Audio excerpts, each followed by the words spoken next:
cargo de las funciones de producción y administración, mientras que los japoneses dominaron las áreas de ventas y comercialización, tecnología y administración de calidad. En resumen, las organizaciones culturales complejas, tales como las que enfrenta ahora el administrador multicultural del conocimiento, exigen una comprensión más profunda de cultura que va más allá de la naturaleza estática y monolítica de la noción de diferencias culturales en términos de bolas de billar. El modelo de la cultura negociada que propongo nos ofrece un nuevo método para no caer en la tendencia común de mitologizar otras culturas, entendiendo mejor la naturaleza interconectada de ellas. La comprensión de cultura como una entidad negociada histórica y situacionalmente nos da una nueva dimensión que ayuda grandemente a que los administradores multiculturales de hoy se liberen de los problemas de regionalismos y de las tendencias de visualizar las culturas como entidades monolíticas y estáticas separadas de su ambiente cultural nacional. Nos motiva también a darle sentido a la interacción cultural y a los procesos organizacionales sin encajonar nuestra visión en modelos totalizadores. Para terminar este módulo, me permito darles algunas guías para ayudar a los administradores a navegar su curso de actividad con más fluidez en nuestros cada vez más complejos ambientes culturales. Primero, escuche, escuche y luego escuche. Segundo, presente el panorama total de sus objetivos, asegurándose de ilustrar claramente cómo todo está interrelacionado. Tercero, ponga énfasis en áreas de concordancia y construya sobre ellas. Cuarto, comunique con anticipación sus dudas, preferentemente por escrito, para que se le puedan preparar las respuestas también anticipadamente para no tener el riesgo de perder imagen.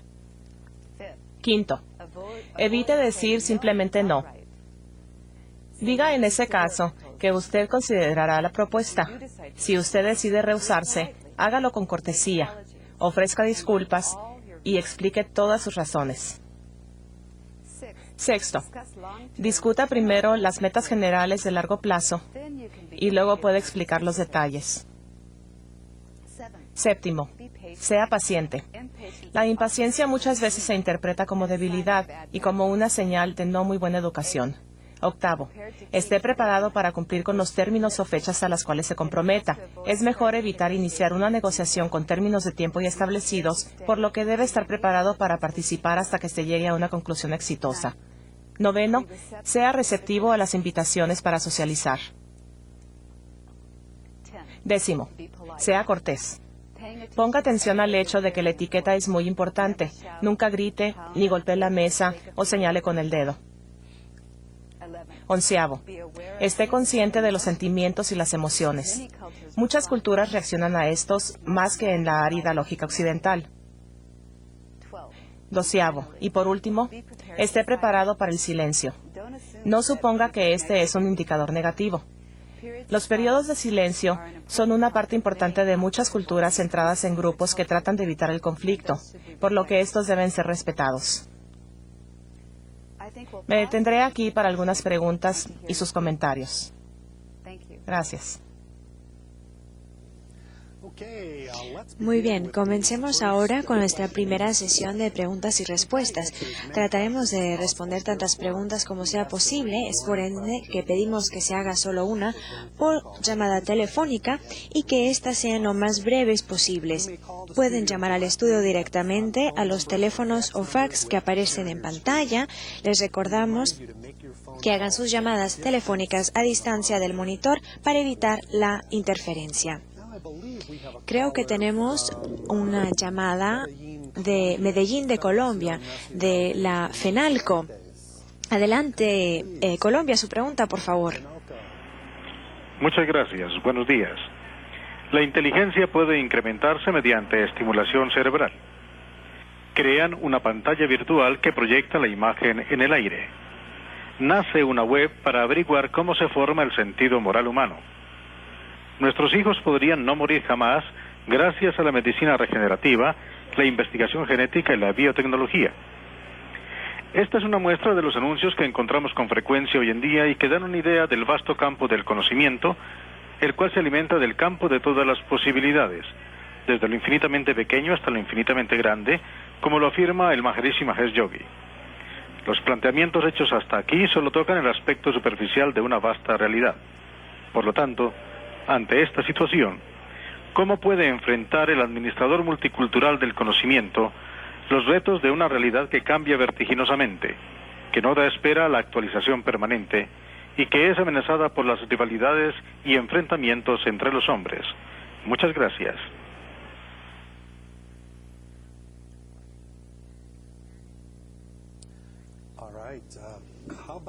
Muy bien. ¿Qué tal el papel de la tecnología y en muchas culturas que están utilizando la tecnología de forma distinta? ¿Cómo lo maneja el gerente multicultural? Yo creo que es una gran oportunidad. Yo creo que la tecnología nos reúne y nos junta más y es parte de la aldea global.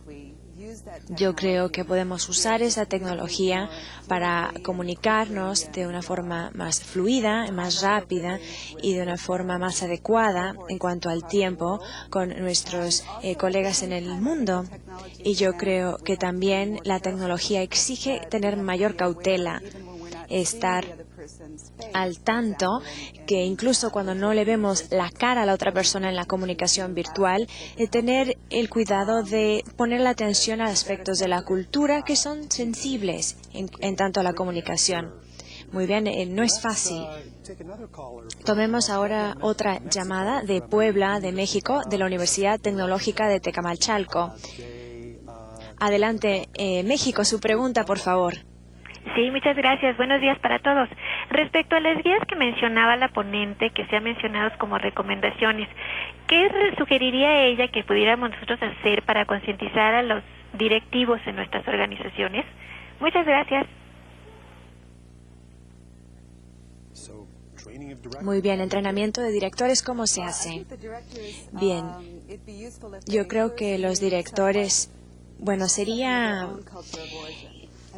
bueno que ellos conozcan algo de su propia cultura de origen. Si ellos no entienden de dónde vienen, de dónde proceden, qué anclas culturales traen, es difícil entender otras culturas. Bien, se escucha mucho de la cultura y el contexto. Edward Hall hace muchos años dijo, algunas culturas de alto contexto, por ejemplo, todo es implícito. Las culturas de bajo contexto hay que decirlas de forma explícita. ¿Cuáles son los retos de pasar de una cultura explícita de bajo contexto, como los Estados Unidos, a ir a otra cultura de alto contexto? Bueno, lo clave es la paciencia. Si estamos acostumbrados a que todo se nos diga de forma explícita, también estamos acostumbrados a una retroalimentación inmediata, que las preguntas se nos respondan rápidamente. Tendemos a ser impacientes y no permitimos estos silencios. Pero yo creo que una gran parte es tener paciencia y escuchar lo más que podamos, no solamente con los oídos, pero con los ojos. Y así digerir toda la situación para tratar de entender lo que está pasando. ¿Correcto? Muy bien, tenemos otra llamada de México, de la Universidad del Valle de Matatipac. Adelante, México, su pregunta, por favor. Muy buenos días. Nuestra pregunta es la siguiente. En esta etapa de la globalización que estamos viviendo, ¿qué recomendación se le puede hacer al administrador de empresas multinacionales ubicadas en países subdesarrollados para interactuar eficazmente con culturas de países desarrollados y poder así lograr los objetivos de su organización?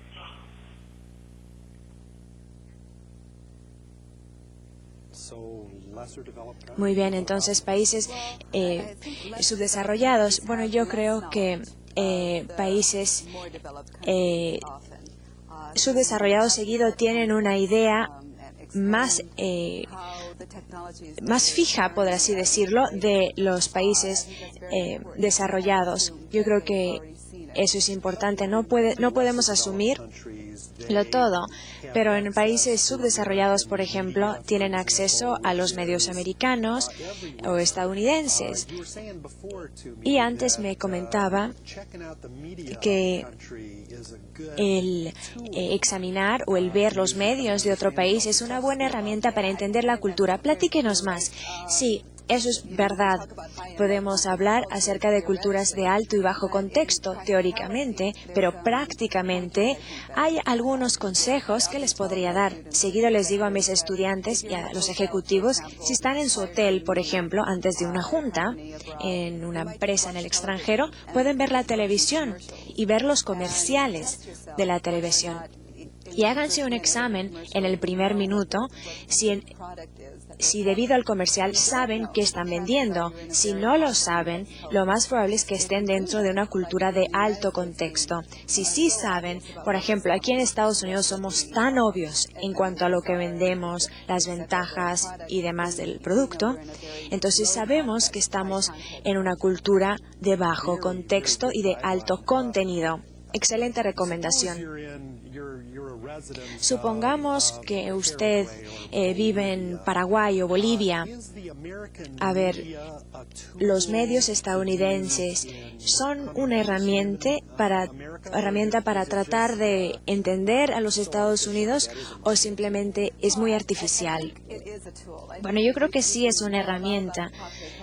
Se puede conocer mucho acerca de la cultura popular del país de esa forma, pero como hablaré en el segundo módulo, hay algo que se llama la recontextualización, donde las personas pueden entonces empatar lo que están viendo dentro de su propia cultura y tener un entendimiento distinto.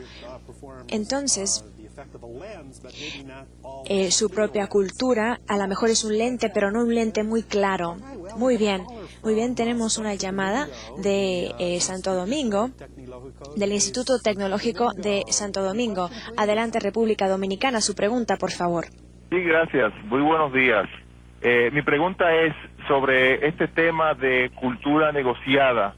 ¿Cuál sería el impacto que tendría este tema en sectores como el nuestro, sectores educativos o intercambios entre universidades? Gracias.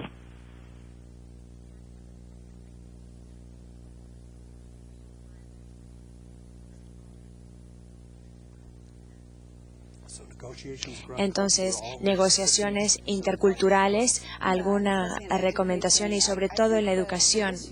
Sí, yo aquí veo que la cultura negociada, cada cultura tiene que entender el contexto de la otra cultura y tener una solución que funciona en el contexto donde trabajan. Entonces depende si van a tener una cultura interactuada en Bolivia y en vez de los Estados Unidos. Bueno, el contexto importa y la idea es encontrar sinergias donde se toman modelos de ambas culturas y las adaptan al nuevo contexto. Y esa es la clave a la adaptación cultural. Son básicamente dos personas de dos culturas que adoptan un tercer estilo de comunicación e interacción. Correcto. Y a veces no hay guiones prescritos. Juntos tienen que encontrar la mejor solución de sus propias culturas. Muy bien.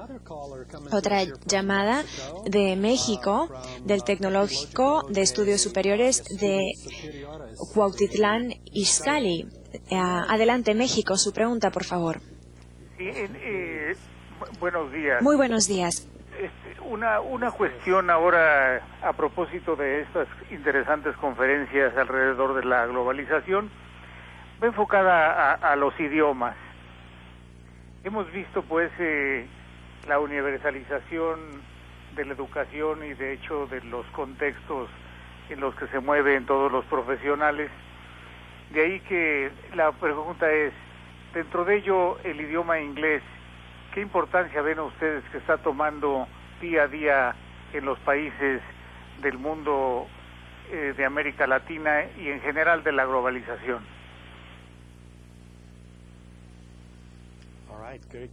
Bien, buena pregunta. Los efectos del inglés en Latinoamérica y en el ambiente global. Bueno, yo creo que hay muchos efectos. Es conveniente tener un idioma en el que nos podemos relacionar todos, pero a la vez el problema aquí es que los idiomas indígenas, autóctonos, se vuelvan anglicismos. En un momento pensamos que el francés iba a ser el idioma global, hablábamos de la lengua franca, pero realmente el inglés ahora es la nueva lengua franca, ¿o no?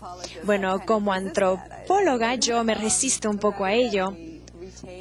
Yo preferiría que retuviéramos nuestros idiomas y también puedo entender la preocupación de la Academia Francesa de el anglicismo en el idioma francés y resistirse a ello. Estas palabras prestadas, pero a la vez estas palabras prestadas nos entienden o nos ayudan a entender la otra cultura y un tanto entender a la globalización. Yo creo realmente que no hay una receta prescrita, sino que tenemos que entender que junto con la globalización habrán ciertas palabras que facilitan la comunicación, sobre todo con la transferencia tecnológica. Pero a la vez tenemos que asegurarnos de mantener nuestras distinciones culturales. ¿Y qué tal otros idiomas como el Spanglish, como el sueco inglés? ¿Qué tal? Bueno, yo pienso que es excelente. Siendo yo bicultural, yo pienso que es un miembro de un club. Si usted puede conocer a gente que habla japonés, inglés, así junto, bueno, y es difícil que otras personas que no formen parte del grupo lo entiendan. Bueno, ahora de Perú, de Lima, tenemos una llamada de la universidad. Ricardo Palma. Adelante, Perú, su pregunta, por favor. Sí, muy buenos días. Universidad Ricardo Palma. Disculpe, no se le escucha. ¿Nos puede repetir la pregunta? ¿Ahora sí? Ya, muy bien. Evidently having some technical difficulties with the call. De Lima, Perú. Se habla de la homogenización cultural. Vamos a esperar esa llamada.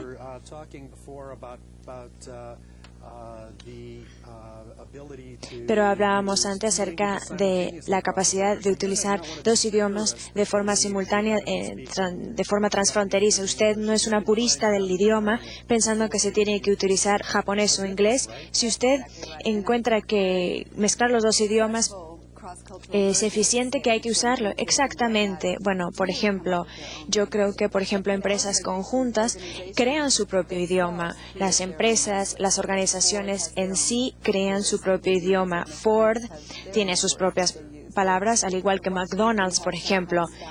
¿Y por qué no tener Spanglish o japonés-inglés o algo así? Muy bien, pasamos a nuestro siguiente módulo y gracias por sus preguntas. Trataremos de volver con la llamada de Perú. Esperemos que podamos volver a establecer la comunicación. Pasamos al segundo módulo de nuestro programa ahora.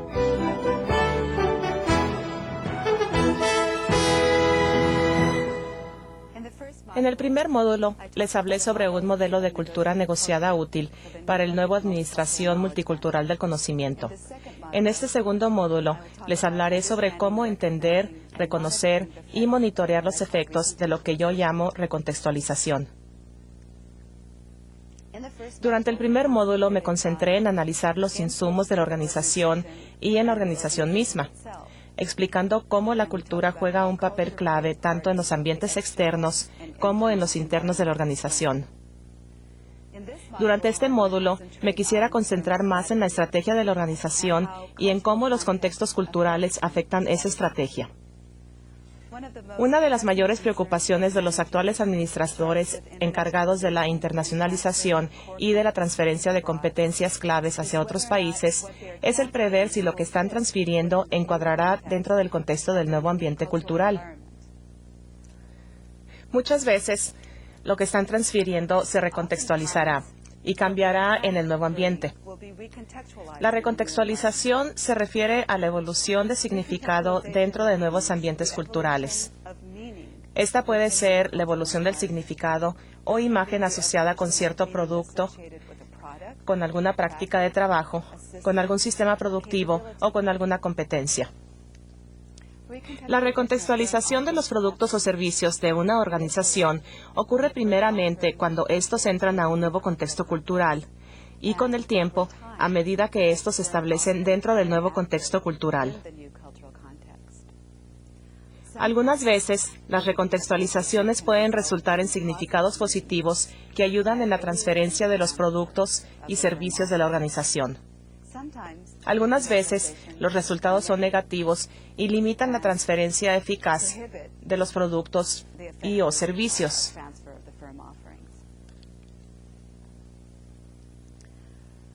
Veamos un ejemplo con el cual casi todos estamos familiarizados.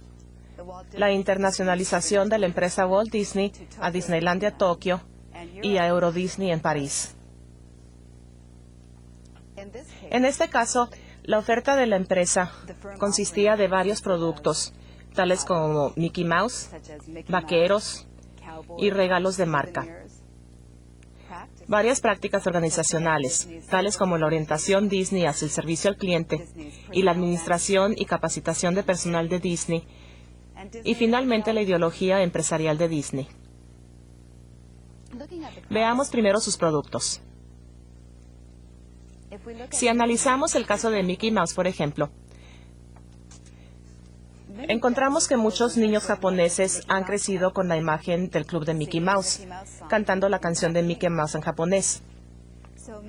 Así es que Mickey Mouse ya gozaba de todo un historial previo a la entrada de Disneylandia Tokio en Japón. Cuando Disney llegó a Tokio, por lo tanto, los japoneses ya tenían una noción de Disney y una buena noción de que Mickey Mouse en Japón pudiera ser un poco diferente al Mickey Mouse que conocemos aquí en Estados Unidos, en donde lo vemos en realidad como el niño clásico americano. En Japón, Mickey Mouse es visto más bien como una personalidad de carácter seguro y confiable. Mickey y Minnie Mouse, de hecho, son vistos como la pareja perfecta y hasta están casados en Japón. Por otro lado, en Francia, Mickey Mouse no es nada popular. La imagen limpia y aguda de Mickey Mouse, proveniente de Estados Unidos, es vista como aburrida y poco interesante en Francia. El pato Donald, quien es más sabio y astuto y siempre está metiéndose en problemas, es bastante más popular en Francia, así como en América del Sur. Así es que Mickey no se transfirió bien al ambiente europeo. Otro ejemplo de recontextualización inicial es el vaquero. En Estados Unidos, la mayoría de nosotros pensaríamos en John Wayne tratándose de vaqueros. Los vaqueros son considerados predominantemente como individuos rudos. Si pensamos en los anuncios publicitarios de los cigarros Marlboro que utilizan la imagen de los vaqueros, vemos la imagen de un vaquero solitario en el campo. En Japón, las personas de 50 años de edad y más jóvenes han crecido con las películas de los vaqueros americanos.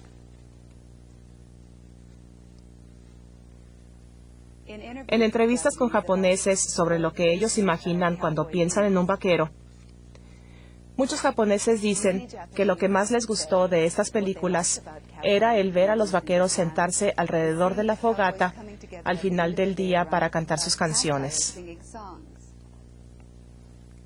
Esto es como un control de calidad de vaquero karaoke en el que un vaquero le pregunta al otro, ¿cómo estuvo tu jornada de hoy?